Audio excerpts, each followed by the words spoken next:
I want to introduce our speaker, Peter Vasilopoulos. Let me give you a little information about him. He's a 40-year resident of Arlington County in Virginia. He recently retired from the federal government as Deputy Chief Information Officer at the United States Agency for Global Media. While serving 35 years at USAGM, he worked as a broadcast journalist, international television producer, and new media and information technology specialist. Prior to working at USAGM, Peter was a videographer for Cable News Network. Mr. Vasilopoulos is a board member for the Alliance to Preserve the Civil War Defenses in Washington, D.C., and he is vice president of the 3rd U.S. Infantry Reenactors. He was a member of Arlington County's Civil War Sesquicentennial Committee. He's a graduate of George Washington University and American University with master's degrees in managing information systems and international communications. Mr. Vasilopoulos is working on a master's certificate in digital humanities from George Mason University. He's also working on a public history project called Mapping the Civil War in Arlington. The project's goal is to generate a greater awareness of Arlington's military history during the Civil War. We are thrilled to have such a knowledgeable speaker that can really enlighten us on this history. So with that, I'm gonna stop my share and I'm gonna turn it over to Peter. Thank you very much for being here this evening. Well, Kathy, thank you so much. I'll tell you what, I don't need to share at the moment. I'm just going to speak directly. Then I'll share my screen in a second.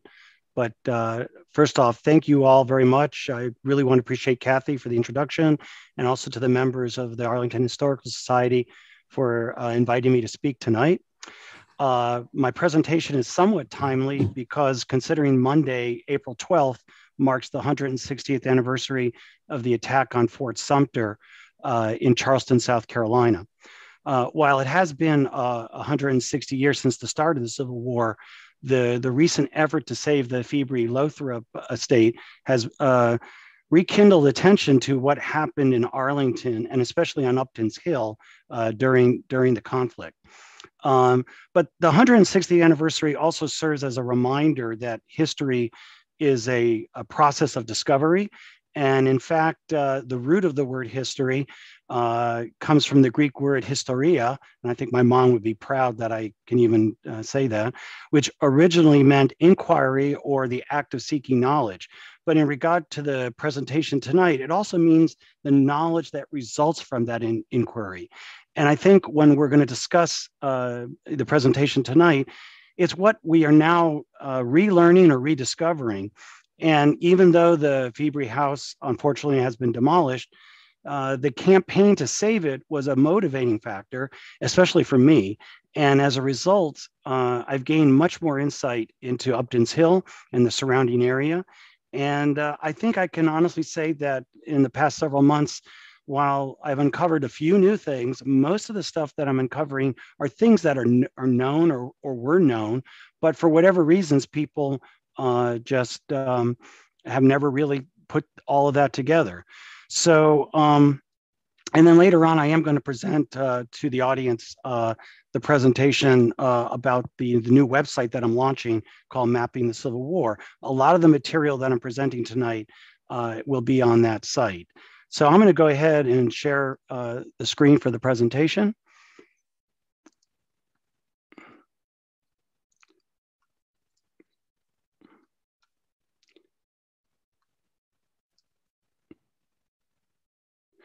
Okay. So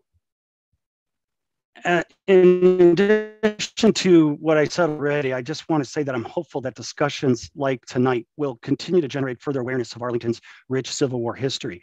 I know there's a lot more history associated with Upton's Hill, and back in 2009, there was the Traceries report that is worth reading that really gives a very thorough analysis. And I know that Arlington's historical group led by Cynthia Torres had put together a lot of information about Upton's Hill in the history. But I'm primarily going to be focusing on the Civil War component, because that's where I spend most of my time doing historical research, is on the Civil War. And I think it's important to note that Upton's Hill, as we're going to discover tonight, played a pretty significant role, not just for Arlington, but in the Civil War itself.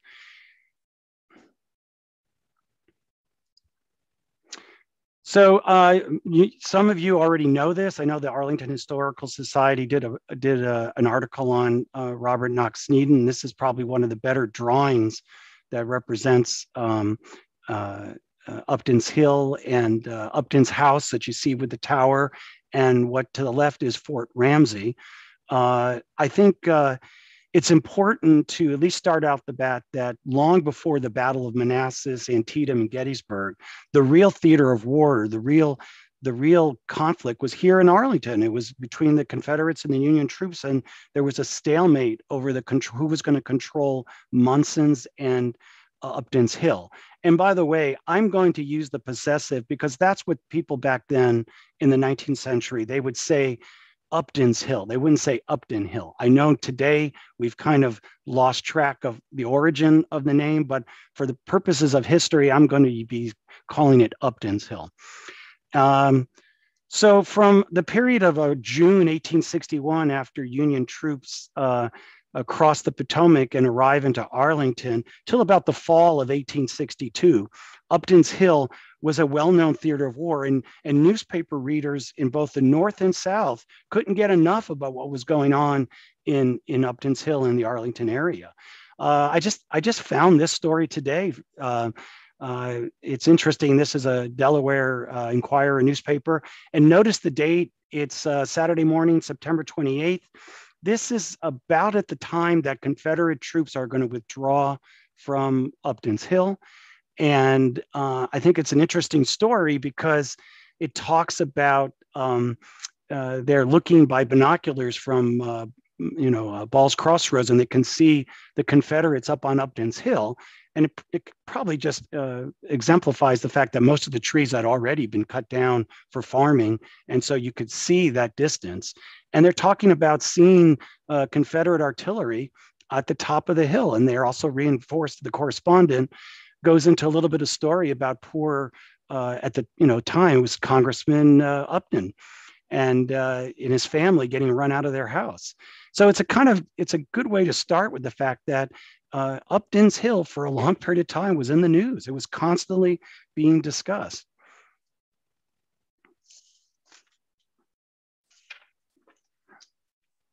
Today, though, we have a different perspective, and I think that's part of what I want to talk about is the history that we're rediscovering is because of the technologies that are allowing us to do that.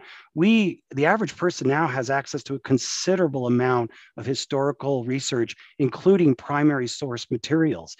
That newspaper article, anyone can get an account at newspaper.com and search the Evening Star and the Alexandria Gazette, the New York Times. And I'll tell you, that's exactly what I did. And it's very easy to start to see and compile dozens upon dozens of stories about Upton's Hill and the fighting that was going on there.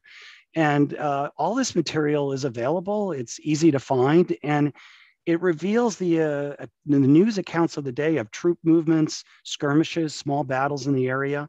And I just think that the volume of those articles and the reporting is giving a new perspective on the frequency and the intensity of the conflict in Arlington. These soldiers were going at it every day. There were soldiers, shooting at one another, and they were dying. It was not a fun place to be. Arlington was a theater of war. And I think this is a good drawing showing you that these are skirmishers and pickets, and you can see they're engaged with the enemy. Those little puffs of smoke, obviously, if you've ever fired a black powder weapon, it's not something you can hide. And so the troops on both sides were very, very visible.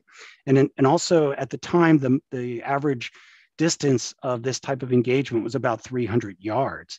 So you can imagine soldiers from Ballston, Union soldiers coming down into the 4 Mile Run Valley, meeting soldiers coming from Upton's Hill. And they would have been engaging in this type of distance of about 200, 300 yards.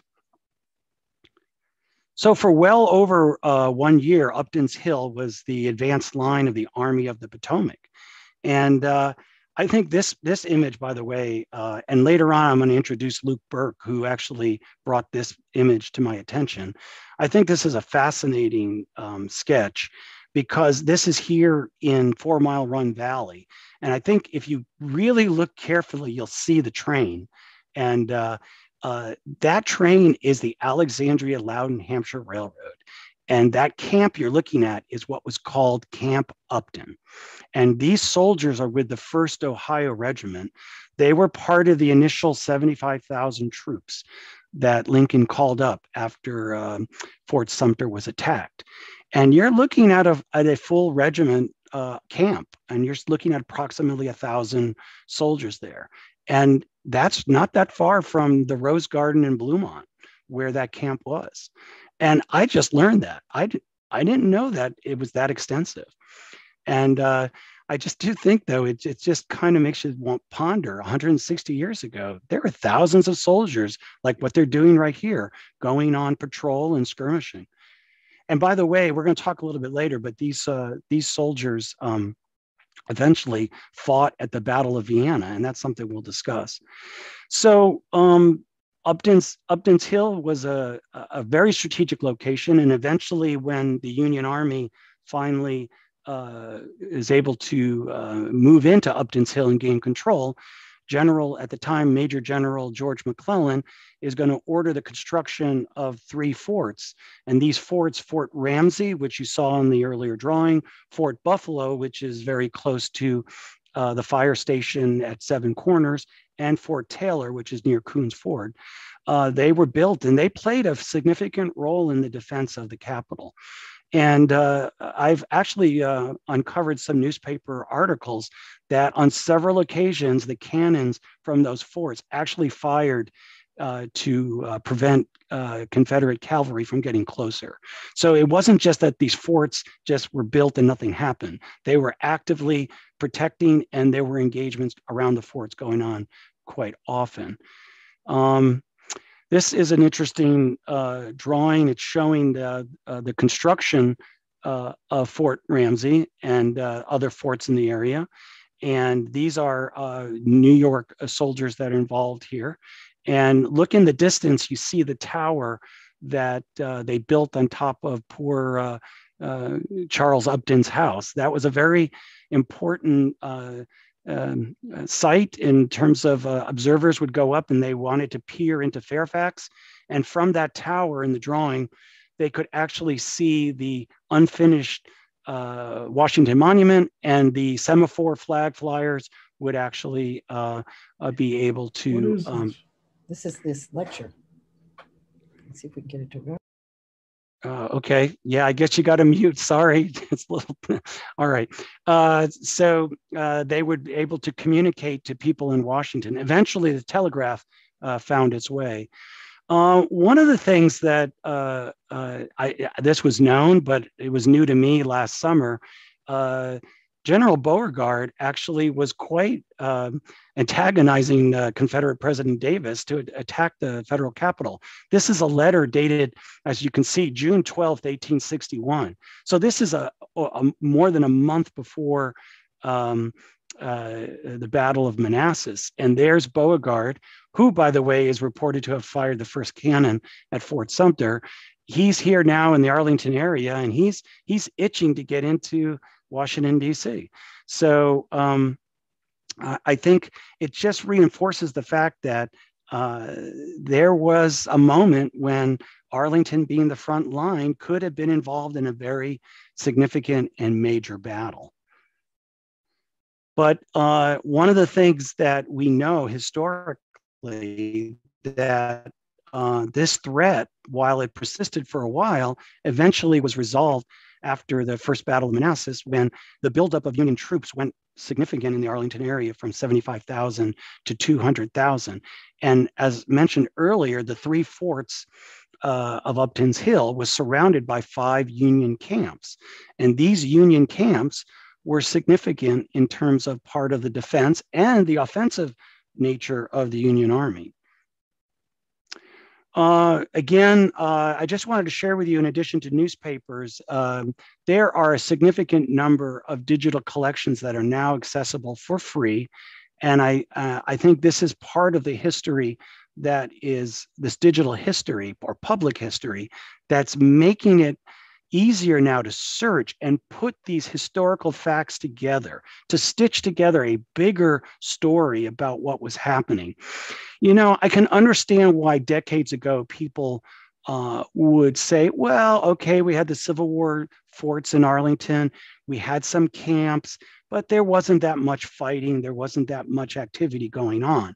But when you start to put all of this together with the newspaper accounts and the activities that was going on at Munson's Hill and at Upton's Hill, and basically the research that I've started on, I've been able to identify over 50 Union regiments that at one time or another in the 3-year period of time camped at Upton's Hill. And we know this because people were writing letters. They were saying on the letters, Upton's Hill, and the unit regimental histories clearly state that these units were on Upton's Hill. So this wasn't a winter camp or just a very brief period of time. This was an extended period of time from the fall of 1861 till about 1863, when most of the troops are being pulled out into the campaign in Richmond and Petersburg. And there were, again, thousands upon thousands of Union troops. And these troops were drilling and they were training. And after, you know, we all know the story of George McClellan, that was his forte. He was really into logistics. I think you're going to learn a little more about this group, the 23rd New York Volunteer Regiment. I happen to be from New York, and I'm quite amazed at the number of New York regiments that actually spent a lot of time in the Arlington area. This particular unit, the 23rd New York, they came from Elmira. So if you're from central New York, this unit has a lot of history. They participated in a skirmish. We'll talk a little more about that. That was probably one of the larger skirmishes that took place in Arlington. And these young guys, this is a very early photograph, and they happen to be holding Enfield rifles, by the way. And these guys are, note in the photograph, though, that they wear a distinctive militia jacket that was from the state of New York. And their belt buckles would have had not US, but they would have had SNY, state of New York. And their buttons were unique. And that comes into play later when we start to talk about some of the artifacts that have been found on Upton's Hill, these belt buckles, the buttons, and really just reinforces the fact that thousands of these soldiers were there. So I always like this picture because it really kind of takes back, like I started earlier, we're 160 years since the Civil War here in Arlington. And you look at these two gentlemen, and they're standing up in Roslyn overlooking Georgetown and what is the Aqueduct Bridge Road. And now you've got the modern vision of Roslyn. Can you imagine someone from the Civil War peering in and seeing what Arlington looks like today? I mean, you can't imagine how much we've grown. I mean, Arlington at the time probably had, Arlington proper, not just all of Alexandria, had about 2,000 people. And now I believe, someone can correct me, but I think it's well over 250,000. And I think when you think about the rural nature of Arlington, and now this image shows how the density, the urbanization of where we live. This is a photograph of a Camp Upton, and we can talk a little later about that, but Camp Upton was basically where Bluemont Park is today at 4 Mile Run Valley. And I just think it's fascinating. Up until about 6 months ago, I didn't even know Camp Upton existed. And Camp Upton was named for Congressman Charles Upton. And we'll talk a little bit more because a lot of people in Arlington probably didn't even know that Charles Upton was a congressman, at least for a brief moment. So at the beginning of the Civil War, Arlington, right from the get-go, was caught in the middle of a conflict. This image here basically shows you that it was not a given that Virginia was going to secede from the Union. And as you can see from this cartoon, even 160 years ago, voting and polling was a conflict. So this is an interesting, not a satire, but it's interesting that people in Virginia were threatened. And there were a lot of Unionists living in the Arlington area. These people came from the North. A lot of people moved from New York and other states. And there were a lot of what were called radical Republicans in the Arlington area. And Charles Upton was one of them. And we're going to learn more about him and his family, especially his son-in-law, Hugh Throckmorton. But at the election for the referendum, May 23rd, there were a lot of people threatened, as you can see from the bayonet sticking out of the no window. So, but nowhere more than Upton's Hill, we start to learn more about the personal stories about the people living there, like the Febri family. You're looking at the Febri house in this drawing, and you're looking, this was the 144th another New York regiment. And they occupied the area of the Febri estate following the Battle of Second Bull Run. And if you remember the Febri house, and I'll show it later, there was a section of the house that telescoped out. So you're looking at the Febri estate on Upton's Hill from coming up the road from McKinley Elementary School. And you can just imagine, they had a large estate. At the time, I believe it was 170 acres, and sufficient land for, if you were a Union regiment, it was a perfect place. For those of you that have ever had the opportunity to see the view from where the Febri estate is, it's a magnificent view to Ballston. And at the time, you could see well into Washington, and you can also see out to the Fairfax as well. But at this time, we're seeing the steady buildup of Union troops in the area. And one of the things that we want to make note of, and I was telling you earlier about my research on the regiments that actually stayed at Upton's Hill, one of those regiments happened to be the Ohio 23rd. And at the time, I didn't know this, but I discovered, I actually read Rutherford B. Hayes' diary. He was a colonel with the 23rd, and one of his sergeants was Sergeant William McKinley. So for the record, 2 U.S. presidents camped at Upton's Hill, and it's worth noting. And if we ever do have a way to make a historical park or record the history, I mean, what better way to note that 2 future presidents were there at that time of the war. Later on, I'm going to share with you, but I do want, today is the public launching of a project I've been working on regarding Upton's Hill and the Civil War history in Arlington. As noted earlier, I'm a graduate student at George Mason University. It's a graduate program in digital humanities. It actually combines 2 things that I really love, which is technology, information technology, and history.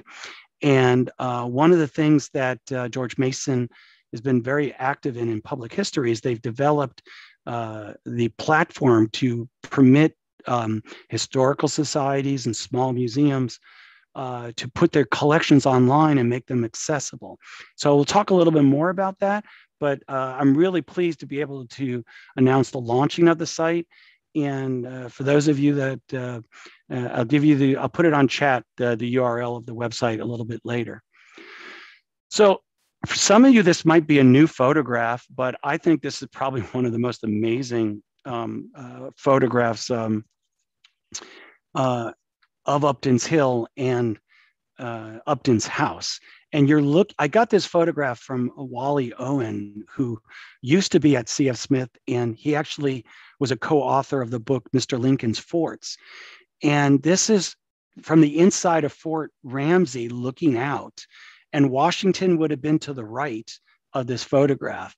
And I look at this photograph a lot to figure out what time of day they took this photograph. But obviously, if you know anything about Civil War photography, they had to get these guys to pose this. And it's quite interesting how they got them all to be visible. And they had to stand still for at least 10 seconds or whatever in order to capture. But note, Upton's house here is, I believe, right at the intersection of McKinley and Wilson Boulevard, which at the time, by the way, was called Aqueduct Bridge Road. But I think it's important to note that behind the house would have been the Febri house, okay? And you can't see it in this photograph, but you can see those tents. Those are large regimental tents. And there it goes down that row, and it just shows you that that's on the Febri property. So it's no wonder that they're finding lots of artifacts on that property, or at least they did when they allowed people to metal detect on there.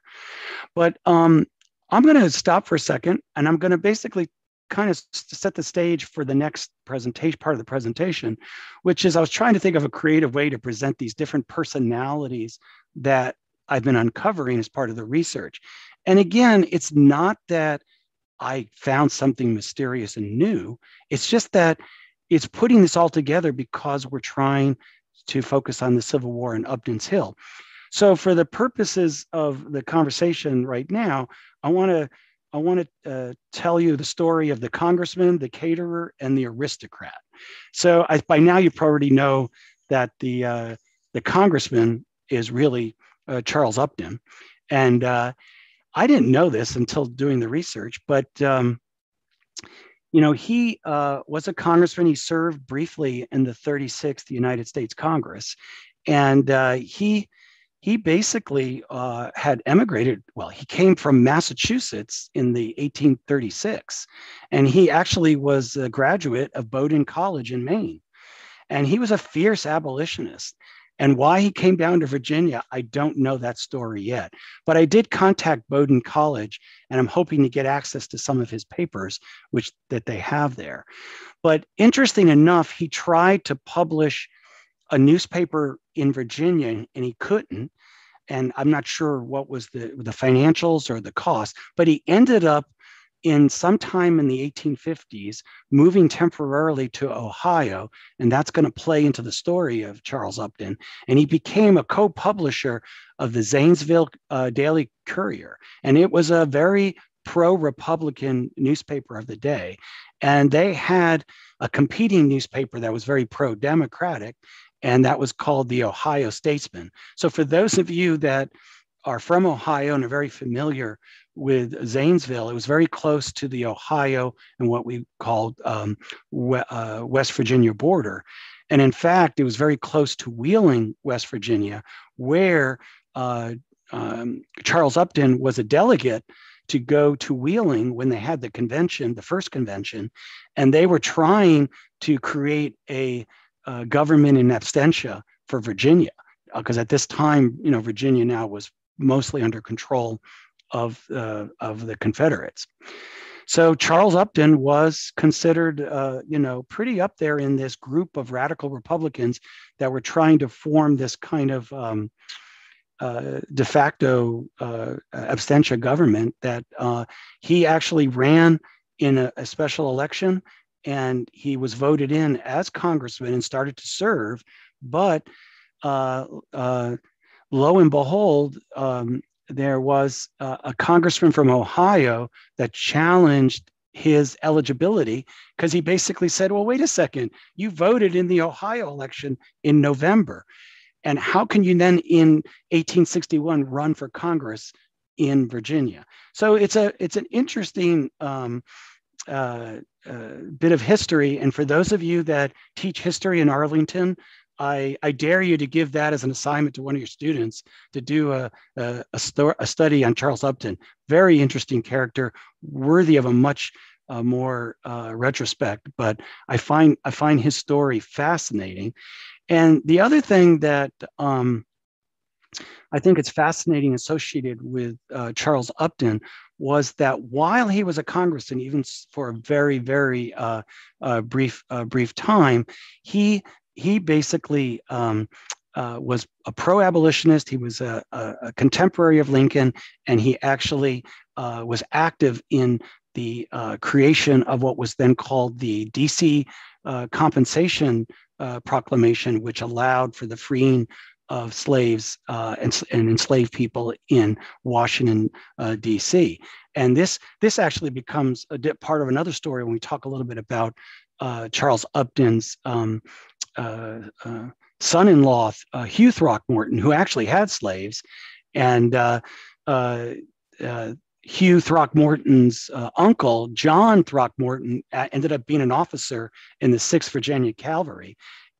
And Throckmorton's nephew, Charles Beaujolais Throckmorton, Charles Upton's grandson, was in the Union Army in the 4th Artillery. So talk about a divided family. It's kind of fascinating.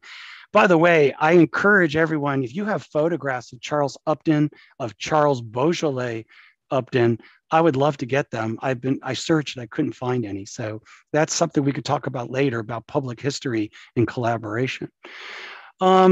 So again, going back to the part where Upton Hill originally was occupied by the Confederates, it was very strategic, and it became such a prominent location because of the observatory, and just strategically it controlled the movement of what we call Leesburg Pike, Route 7, and the Aqueduct Bridge Road.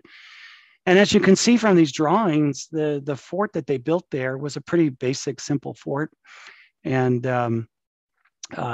it quickly, when finally occupied by the Union, Upton Hill becomes a pretty significant logistical center.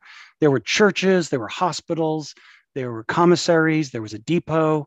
One of the things I discovered that I think is fascinating is that at the time, the Union Army gave contracts to photographers to follow certain armies. And so there was a photo gallery or photography studio in Upton's Hill. This particular gentleman, unfortunately, he's killed later on in the war, but he took his photograph in Upton's Hill, and he was with the 14th New York Regiment, and this was the Brooklyn Regiment. And they were a pretty well-known unit, especially at the First Battle of Manassas. But again, further down the hill, right where Camp Upton was a train depot. And that's what made Upton's Hill pretty significant for a defensive location. All these supplies coming from Alexandria along the railroad, they could unload them, and then soldiers would come down the hill and be able to pick up the supplies and bring them to the 5 camps that surrounded Upton's Hill. This brings me now to the second personality that I'm introducing today, and that is Captain James Sanderson, our caterer. So I guess any good presentation has to have something about food. And so for those of you that like to cook, I think it's an interesting discussion about Mr. Sanderson. At the time of the Civil War, he was a well-known caterer in New York. And a quick observation about this photograph, this was taken in 1861. It really is interesting to see a perspective of New York City. But if you look to the lower right, you see an American flag and you see a kiosk. That happened to be a recruiting station for the New York militia. And I think it's just interesting in the research to get a photograph of New York City, there was a Civil War component to it. And there you go. You got some people in uniform close by, but you actually have people signing up. And remember now, it became quickly expedient to have people pay other people to serve their quotas and all that stuff. So these recruiting stations became significant. And it's no wonder that New York sent a lot of troops early in the war.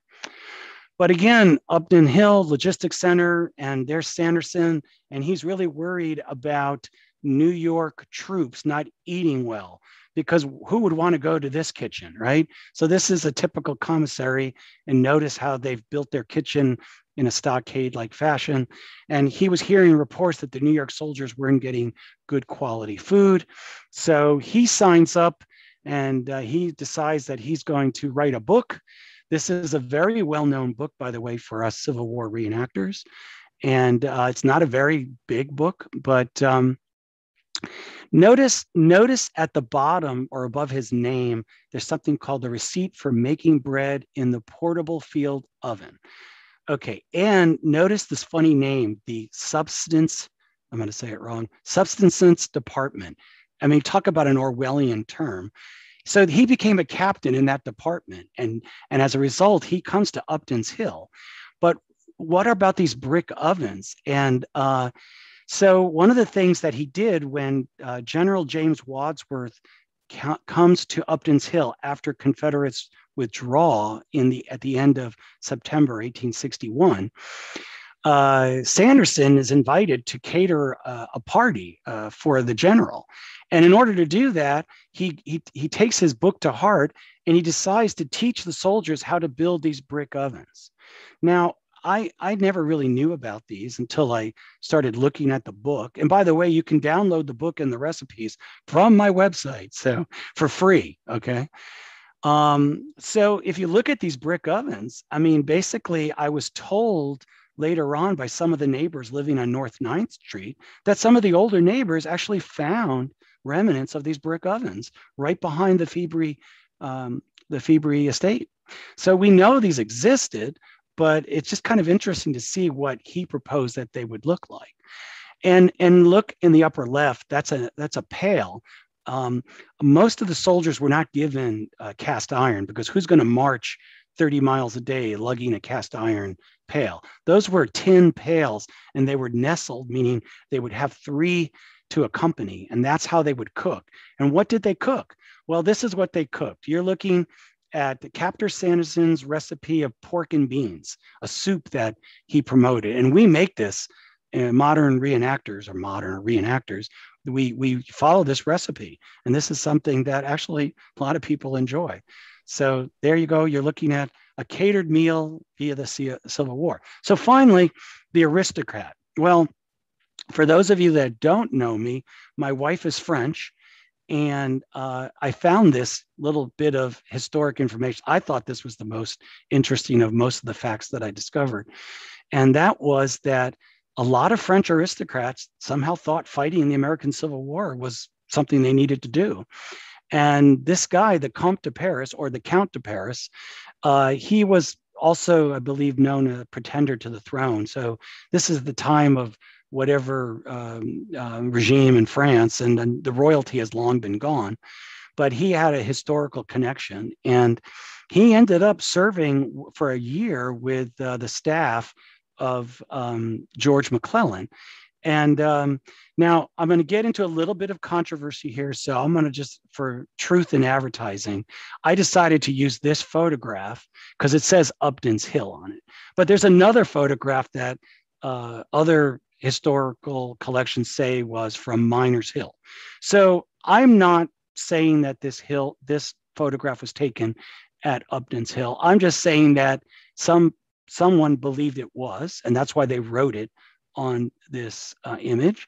But I'm throwing it out there. There were people that years ago blogged about the forensics of trying to figure out where this photograph was taken. But George McClellan, either way, this is George McClellan and his staff.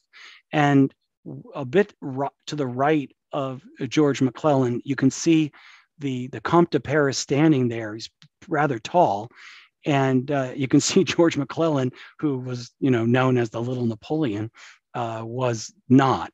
And there you have it. I mean, George McClellan, for those of you that are ever studied him, was quite the interesting character. We could talk a little bit more. But this is a photograph is supposed to have been taken by Matthew Brady. And it's rather historic because it does give a snapshot. Some people believe this photograph was taken at the time of Second Manassas. By this time, McClellan had been removed as overall commander, but he still was basically in charge of the defenses of Washington.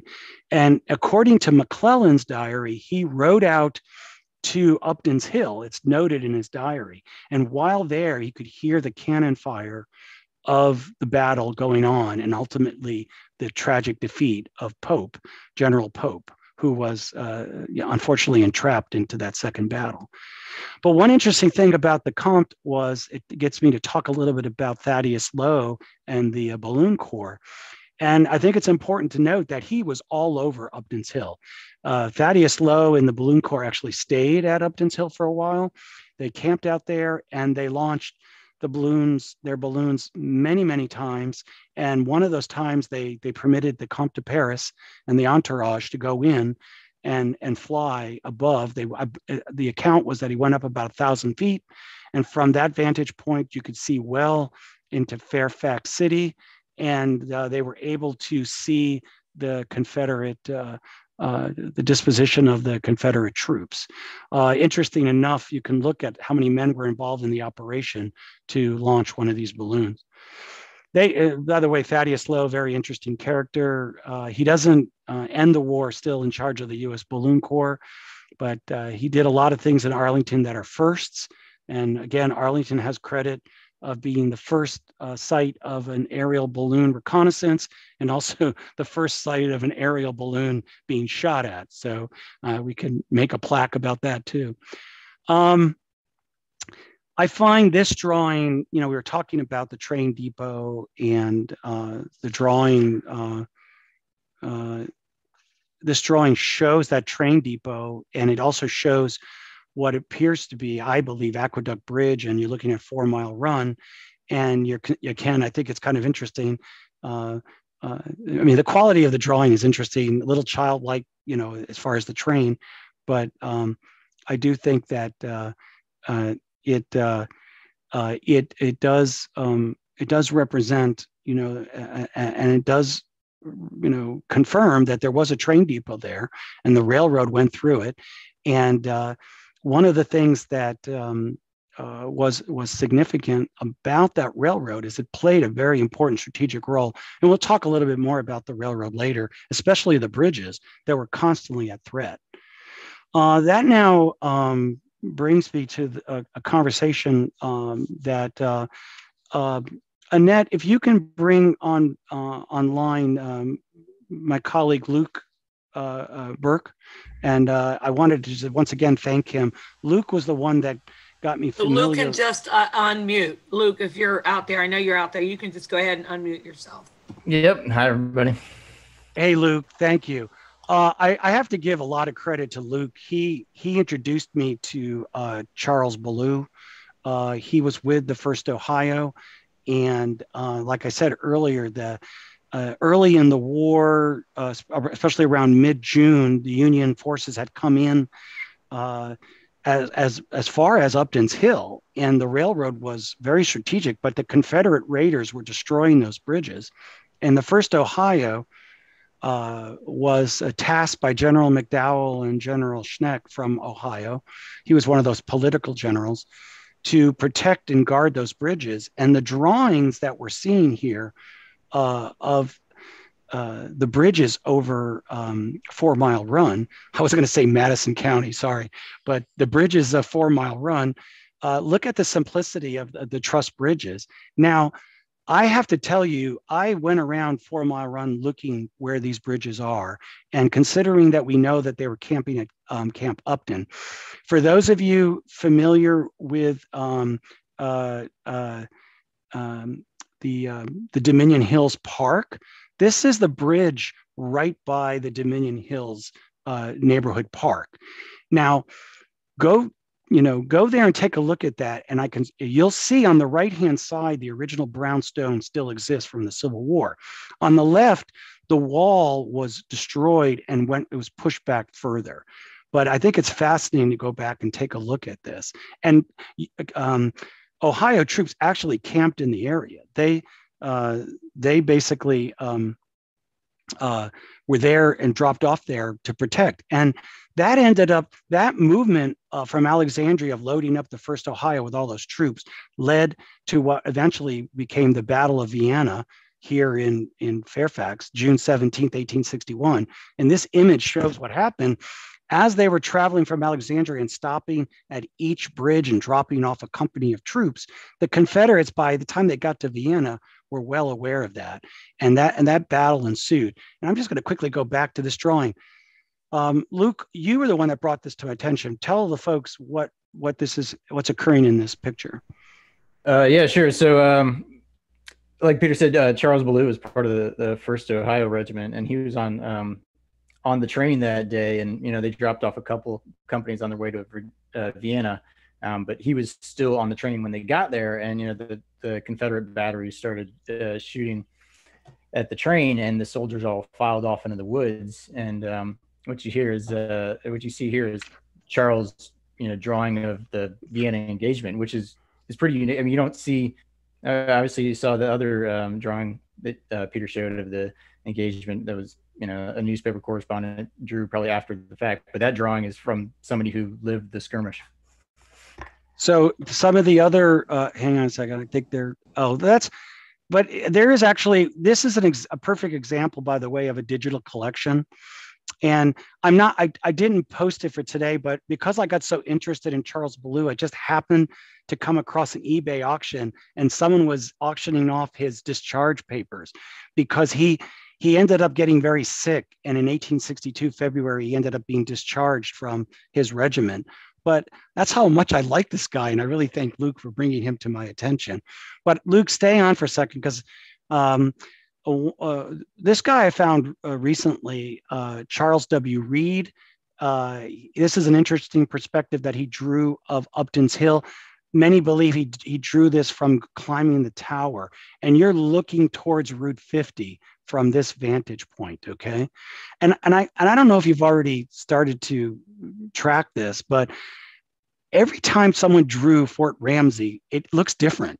There's something different and unique about the fort. So I don't know if they're all drawing the same fort, but they claim that's Fort Ramsey, Upton's Hill, but it doesn't look the same as some of the other drawings. So there might have been an evolution of the forts. I don't know, but it's for someone else to kind of map that. But one of the things that it's important about this guy, Charles W. Reed, who, by the way, was a Congressional Medal of Honor from the Battle of Gettysburg, okay? He was with a Massachusetts artillery unit. And so not only he was an artist, but he was a fighting artist. And he ends up saving his captain, and he got the Congressional Medal of Honor for that. But he is also more known for doing the drawings on a very famous Civil War book called Hardtack and Coffee. And if you really want to know about what life for the soldier was, reenactors get this book all the time, because this is what you want to learn about how they lived. And he holds no punches. He tells it as it is, and it's kind of an interesting perspective of the soldier. But I wanted Luke to be on this because this is kind of what got me going on Upton's Hill research. And Luke, why don't you just tell the story about this image that we're looking at? Yeah, sure. So Peter, thanks for the opportunity to contribute. So yeah, I mean, there's a lot going on with this image. What the writing says on it, it's hard to read Civil War era writing in general, and I don't know if it shows up any better on the screen with it blown up. But it says Fabry's house, Secesh, the army in the advance, the encampment of the New York 25th Regiment, Colonel James E. Kerrigan on Upton's Hill, Virginia. And so maybe I'll just take a minute to break down some of that. So obviously, I mean, you've heard a lot about Fabry. And when I first saw this drawing, I mean, it seemed like John Fabry was the most likely candidate. But I mean, if you guys have seen the map of the Civil War at the time, there's 5 or 6 different Fabry houses in the area. So I mean, I thought it was probably his house, but wasn't 100%. So Luke, I got the modern day picture. If you want to just discuss how you kind of compared, how you probably had to do that a couple of times. Oh yeah, 100 times. So yeah, I eventually stumbled across another drawing that Peter showed of the camp of the 144th, and so comparing those two drawings and then the various accounts from soldiers and all the different regiments that were stationed on the area, I mean, I came to the conclusion like, all right, yeah, this is John Fabry's house. And for a while, early in the war, folks suspected that he maybe favored the South. I think it was General Tyler, who was in command of the Connecticut regiments on Taylor's Tavern. I guess one of the telegraph wires was cut, and he thought, I don't know if he thought that John Fabry was involved, but in interviewing him, he thought that he was pro South, and it wasn't until I think Hugh Throckmorton spoke on his behalf that he changed his mind. And then after the Confederates occupied the area, John Fabry he went, I think, towards Falls Church to stay with the Shreve family. I think they were cousins, and so when the Union Army reoccupied the area, John Fabry wasn't there, and so they suspected, like, oh, he went towards Southern lines. He must be for the South again. And again, he came back and he talked to General Wadsworth, and neighbors spoke on his behalf, and eventually, his house went out. It served as a hospital for Union troops, and in the winter of 1862 and 1863, they set aside part of the house to take care of sick soldiers from the brigade that was stationed on Upton Hill. Don't want to interrupt. I want to get to this. He filed a petition. If you look at this was either with the Southern Claims Commission, and he had to get people to testify to his unionist status in order to get any money back. But keep in mind, going back here, when you have thousands of Union troops, all of a sudden your wood is going to be gone, your grain, your feed for your animals. There were orchards and other things that were, the nature of soldiers that, took a lot of stuff. And, he lost a lot of money, and unionists or not, he put in a claim and he had to prove himself. So I'm sorry, Luke, but let's get back to this, though. We know that this is no longer there, but I think it's just worth, at some point you had to have that aha moment, right? Yeah, I think we kind of have different perspectives on the orientation of the drawing, but I think at the end of the day, it seemed like, based on the roof line you see there, the shape of the house and the size of that house and the way it's situated towards the road and the foundation, I thought, that portion of the house was built prior to the Civil War. And I wrote a short story saying, laying out all the evidence of why I thought it was, that was pre-Civil War structure, and that it should be preserved. But that's all a moot point now. No. So Luke, thanks. I got to move on, but I just really wanted to say that your historical background and research is contributing a lot. I think we one of the takeaway points that I would hope the people watching tonight, what happened at 4 Mile Run and those Ohio troops, that's a story in itself. Ballou did us a big favor by capturing some of that. But the first Ohio, how they protected those bridges, how they were, putting different companies along the 4 Mile Run and to protect those bridges. That was something I think a lot of people just didn't realize was going on from the start of the war. And I think the first Ohio is just a fascinating concept. It was called Camp Upton, by the way, because at one point Congressman Upton was invited to come down to the camp, and as an honor, they named the camp after him. And when he came down there, he brought a captured rebel flag from West Virginia to give to the troops. So there was this connection with Upton in Ohio. So he definitely was playing the Virginia and the Ohio cards pretty well. Just real quickly, I just wanted to share with you some imagery of some of the artifacts over the years that have been discovered. What you're looking at here are a railroad spike that probably was used as a tent stake, or some people have told me that the cavalry would use these to tie down their horses. You're looking at a handle from a cast iron pan. To the left, underneath the railroad spike, that's what's called camp lead. Soldiers weren't stupid. They knew they had to start a fire. They would take one of their rounds that was wrapped up in paper that included the mini ball, and they would throw it in and light it. And that's how they were able to start the fire with the black powder. The end result was the mini balls that you see on the right melted. And you know that you're in a campsite when you find camp lead. And you're looking at the 3-ring mini balls to the lower right, and a round ball, which means that the early troops both had smoothbore and rifled muskets. The smoothbore would have fired that round ball and 3 little pellets, and the round was called buck and ball. We talked about the New York troops that were there. This is a keeper. If you could find one of these things, that state of New York belt buckle, it's a rarity today. Probably not as rare as finding a CS belt buckle. And to the right is one of those militia buttons for the jacket. Again, these things have been found at on Upton's Hill, and it just confirms that there were lots of soldiers there camping there for an extended period of time. We talked about the claim of the Febres, but it was well known after the battle. The second battle of Bull Run, a lot of Union troops made their way back to the safety of Upton's Hill, and they were tended to and cared for. And the Febres were like other people in Falls Church and Arlington. They were taking care of these thousands of wounded soldiers.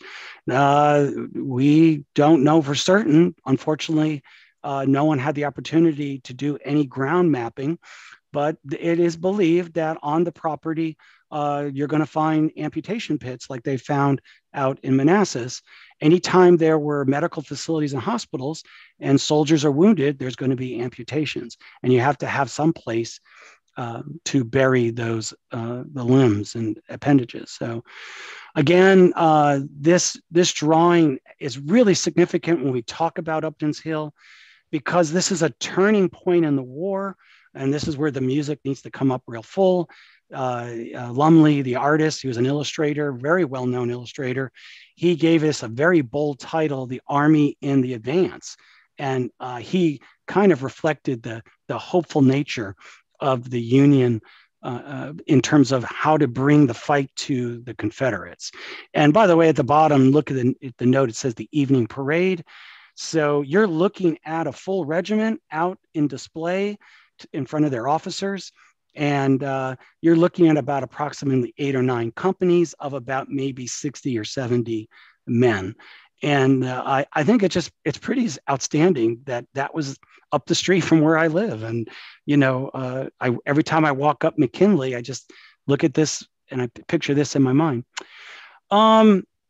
We talked Peter, about Peter, do you want to take some questions? Yeah, sure. Why not? Okay. And also, I know you wanted to show us your website. Okay, I get it. I'm almost there. I'll tell you what, let me just finish one point and then we'll take some questions, okay? Go for it. Okay. Okay, I did want to just give a really quick history about my favorite buddy, George McClellan. Obviously, the defeat of McDowell at the first Manassas, first Bull Run, brings us to this character, Major General George B. McClellan, who gained fame initially because of some small victory in West Virginia at Philippi. And he ends up becoming the father, birthing the Army of the Potomac, which I think alone makes Upton's Hill significant because of where it is located on the front line. And, at the time, you're seeing George McClellan up against General James Longstreet and Beauregard. And, you're seeing this constant, steady, small war going on between the two armies. And this particular person, Lieutenant Newton Colby, is very interesting to read his diary because he talks about what was Arlington's claim to fame as far as military, the Ball's Crossroads skirmish, which took place in the late summer of '61. And as you can see from the map, a lot of Union troops came out, and it just happened to be at the time that the Confederates were doing a reconnaissance in force. And the 4 Mile Run Valley all the way up to Hall's Hill was a lot of fighting involving almost 1,000 troops. And you're looking at where Newton Colby was, right at the bottom of 4 Mile Run, and Bluemont on the left and the Rose Garden on the right. He would have come down this hill, and he was a very adventurous guy, and he was leading his troops where he was told not to go. And this is his map. That blue line shows where the Rose Garden is, and the yellow line shows what was then the Aqueduct Bridge Road. And I think it's just a fascinating bit of history to read it. You can actually do a Google search, and there's an account of this on the New York Times, and it's actually on my website. And I love this cartoon. It really just kind of shows you what poor Lincoln thought of Major General George McClellan. He was just sitting there staring at the enemy, not doing anything. And my favorite line of the research is that poor President Lincoln, he claimed that General McClellan had the slows.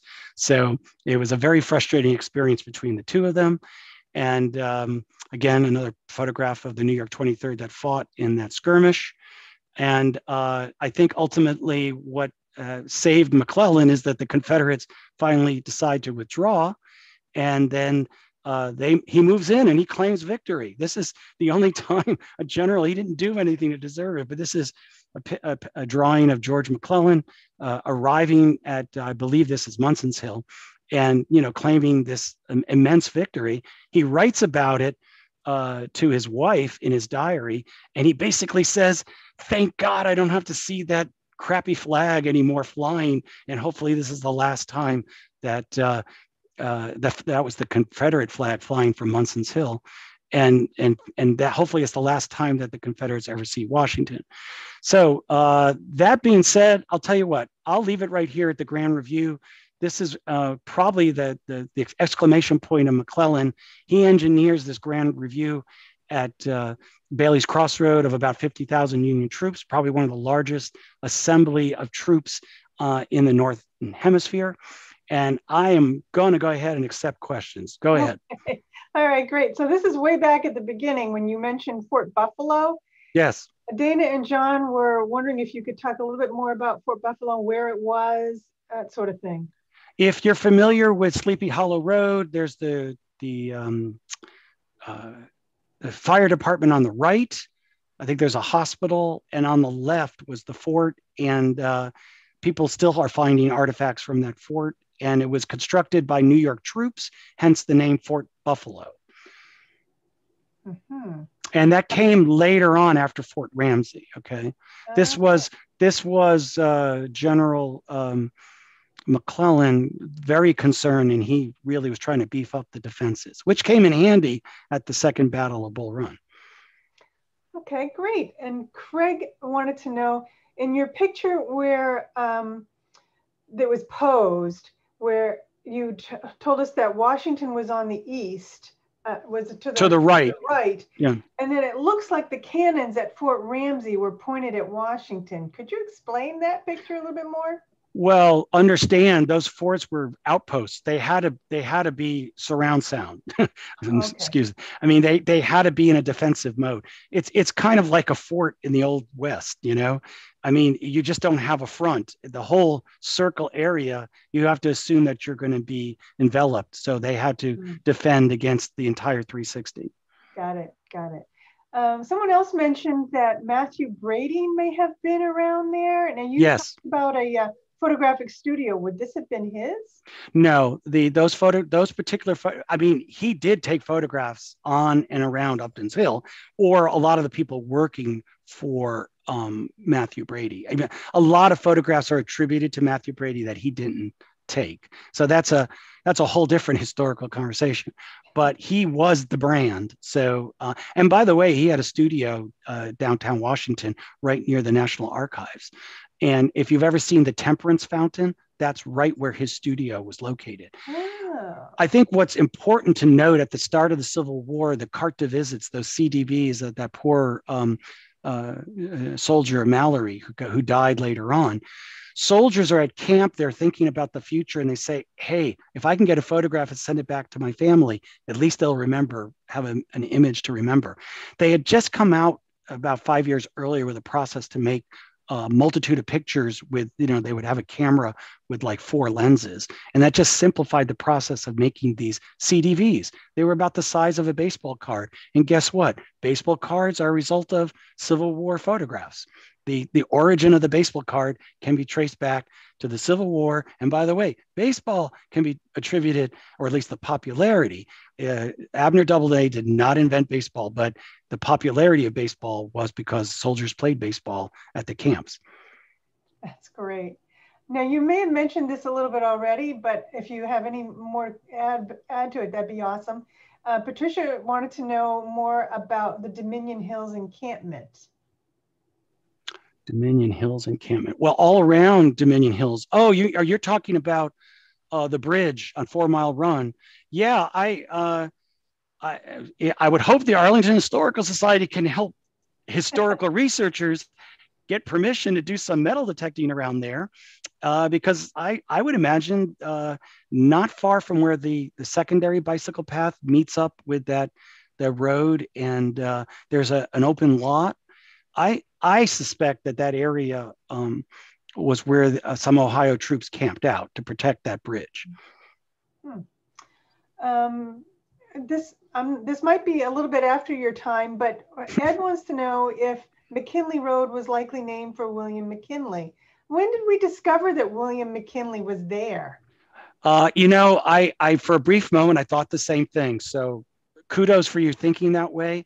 But if I understand the timeline, the McKinley Elementary School was finished in 1951, and I believe that was the 50th anniversary of the assassination of McKinley. So even back then, naming schools was a challenge. And I think they said, what the heck, poor guy got assassinated. Let's name a school after him. But interesting enough, after the Civil War, some of the people who were, fans of McKinley went to Antietam, where McKinley got an award because he brought coffee and sandwiches to soldiers at the Battle of Antietam. And there's a monument somewhere on the battlefield to William McKinley. But this came about after he was president. So it must not have seemed very important that Sergeant McKinley brought coffee and sandwiches at the time.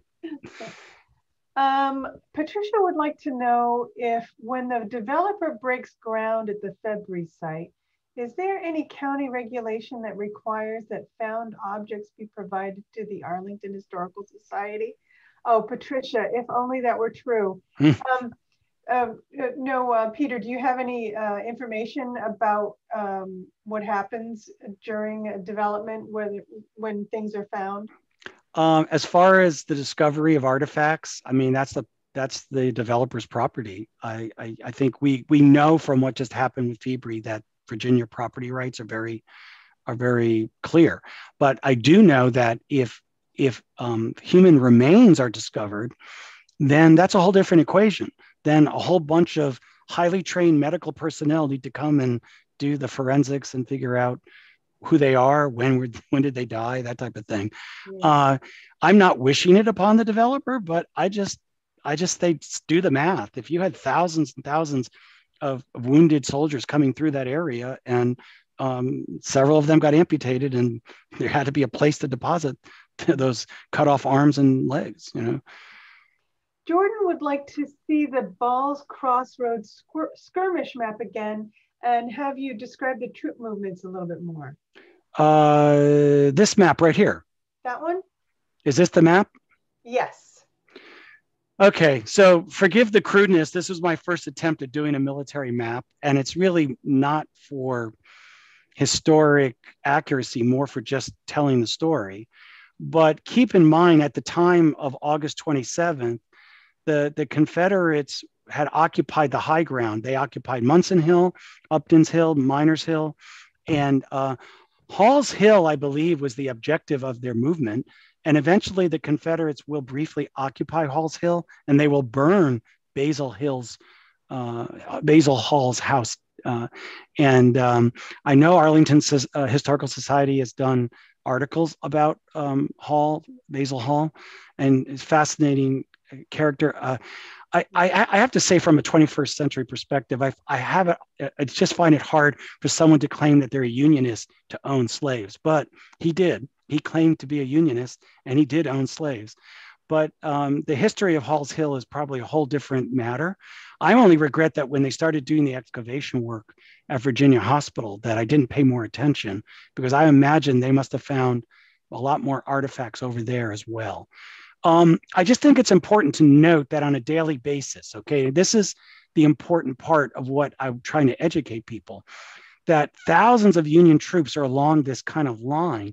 And every day, different companies of troops are coming into the 4-mile run area. And their purpose is for reconnaissance. Their purpose is to capture Confederate prisoners. Their purpose is to just see what the movement of the enemy is. Remember now, you didn't have satellites. You didn't have airplanes. You did have balloons, but that still wasn't considered a commonplace usage.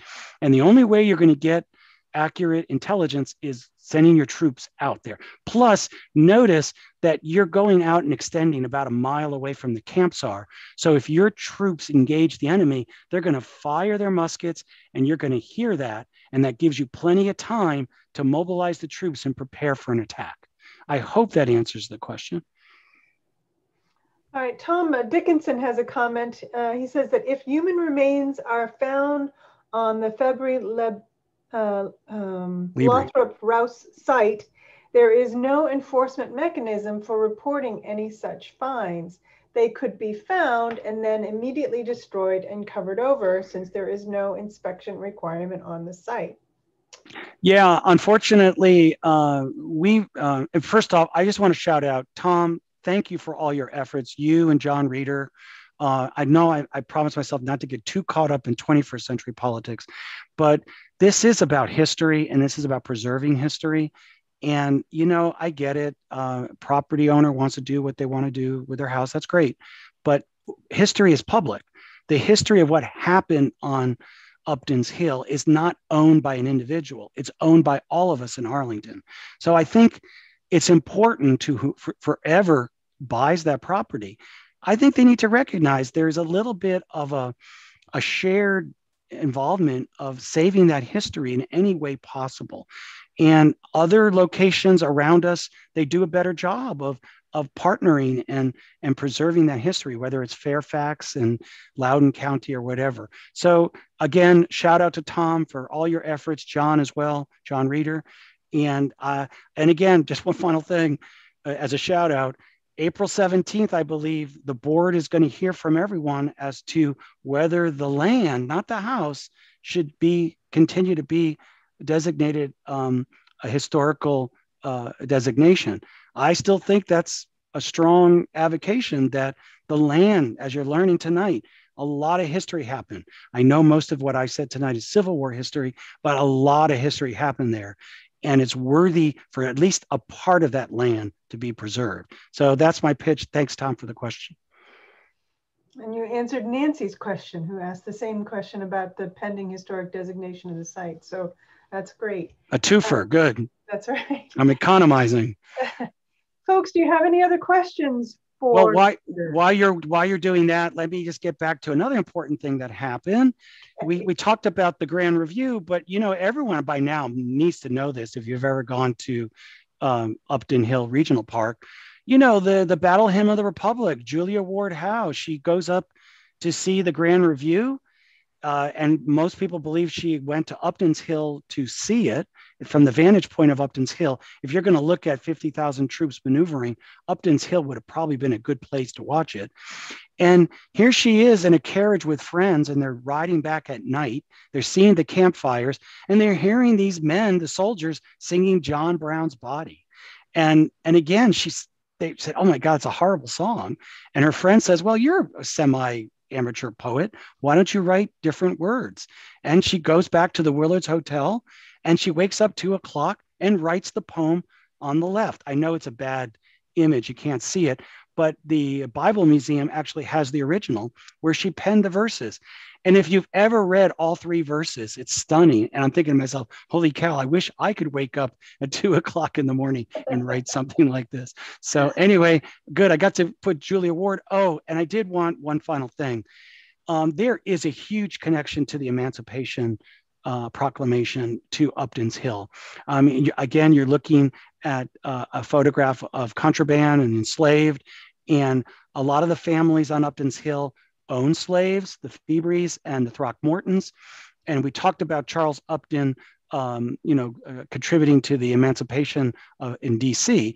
But one of the things that I came out of in my research was what I think one of the most iconic letters that you're going to find coming out of Upton's Hill, and that's a letter from an escaped slave named John Boston. And he's writing to his wife, Elizabeth.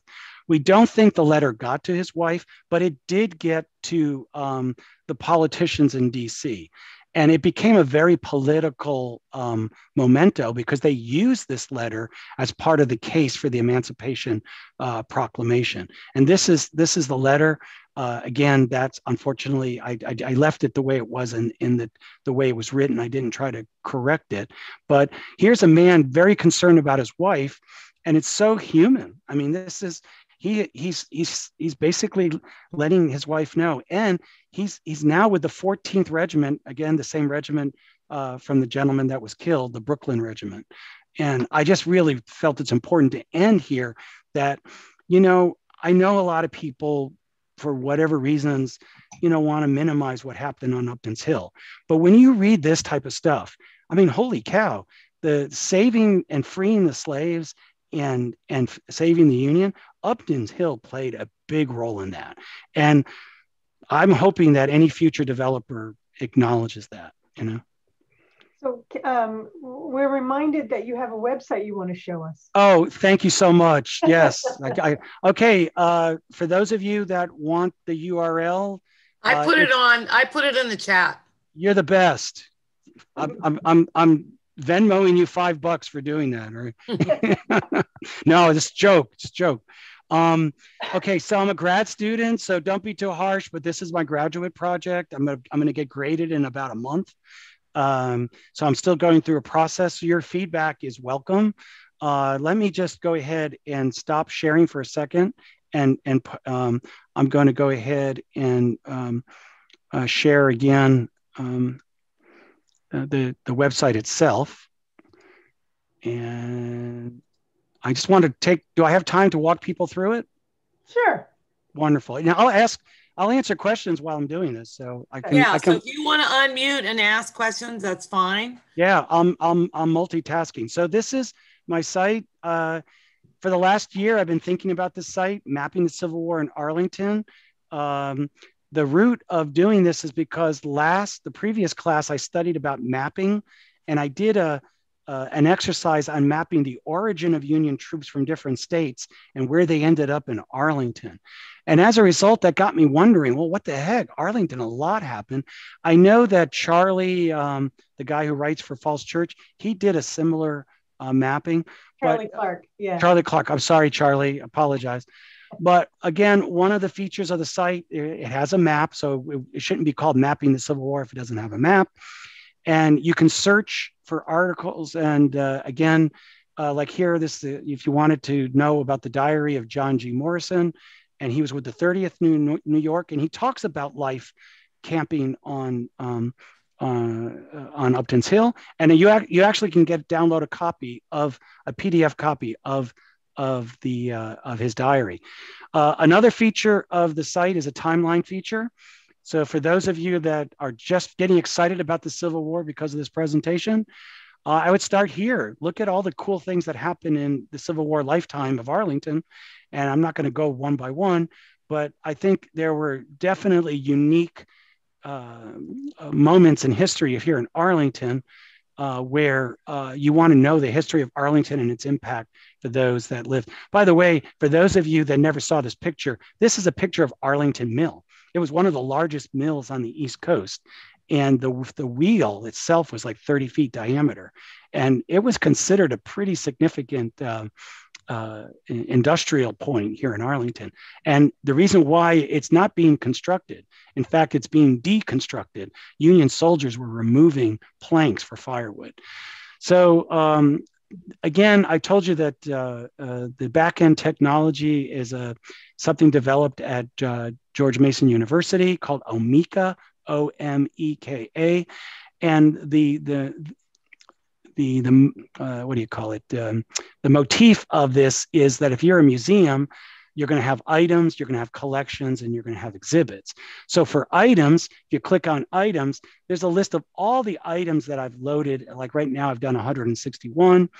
And then for collections, I made some editorial decisions, and I started to have official documents. By the way, I'm featuring Arlington Historical Society stories, right? So you're part of a collection here, guys. Thank you. Yep. And now again, I just did the Civil War related ones. Sure. Diaries and letters, books, and newspaper articles is a big one. A lot of newspaper articles. And I got to tell you, read them. They're fascinating. By the way, if you've never read a 19th century newspaper, it's hilarious. All the cures that they were selling on the front page. It's amazing. So another feature. So if there are teachers, watching me tonight, go and check out the resources. I've got websites. These are all the digital collections. These are places to go. If you're teachers, these are really good sources to share with your students. The other way, featuring the Arlington Historical Society. Oh, just for the heck of it, you guys got to check out this site. It's called Animating Matthew Brady. It's actually kind of freaky, but if people know at the time, the photographs of the Civil War were stereo views, so you can create kind of a faux animation. And so I just think this is really fascinating that you're bringing some sort of motion to the Civil War. So it's a cool site to go check out if you ever are looking for something COVID related that you're just going to keep your mind off things. So the other thing, and I'm proud to say that most sites don't do this, but I'm taking a risk here, so behave, guys. I've added a contribution feature. Now, you can't just put something in here and it's going to go automatically, to the site, So this isn't kind of like Arlington Now where people just throw their comments up and who cares. But this really is intended for people who are scholarly and really want to say, hey, Peter, you missed this. This is a primary source that belongs on your site. This is an opportunity for you to let me know, and I'd be more than glad to review it. It's in history, you want to double review, triple review, and I'm welcoming people to do the same thing, for me. What else? Again, resources for teachers. I've started a section on lesson plans that I found in other sites. I know there's a lot more out there, and I'm hoping that eventually I'll be creating and getting people to help me create unique lessons plans for mapping the Civil War in Arlington. Any more questions? It doesn't seem that anyone has any additional questions from the chat room. Anybody else want to ask anything of Peter personally? So if you follow up and you have questions, come here to the contact page on the site, and this email will get to me, okay? contact@mtcwia.com. Peter, so this has been amazing. This has been amazing. We had a question about whether or not this presentation will be posted on the AHS website. And yes, the answer is yes. We'll have it posted within a week or so on our website on the video page.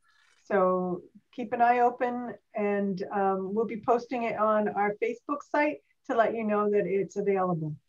So I can't stop telling about history, so I apologize, but this photographs or drawing is fascinating. You're looking, Arlington, another well-known thing is that Arlington was the first theater of war that telegraph was used extensively. So the telegraph eventually replaced those semaphore flags that were flying off the tower. And they had developed some rubberized cable. And so that they just didn't have time to put up telephone or telegraph poles. They would just lay it out. And if those of you that were in the military, that's still done today. These guys with the reels would reel it out, and all the forts were connected, by the way, by telegraph. And Lincoln, the first president, great book. I think it's called Lincoln's T-Mails. It's all about Lincoln in the White House reading real-time accounts of battles as they unfolded by the telegraph. Peter, thank you so much. You have hit it out of the park.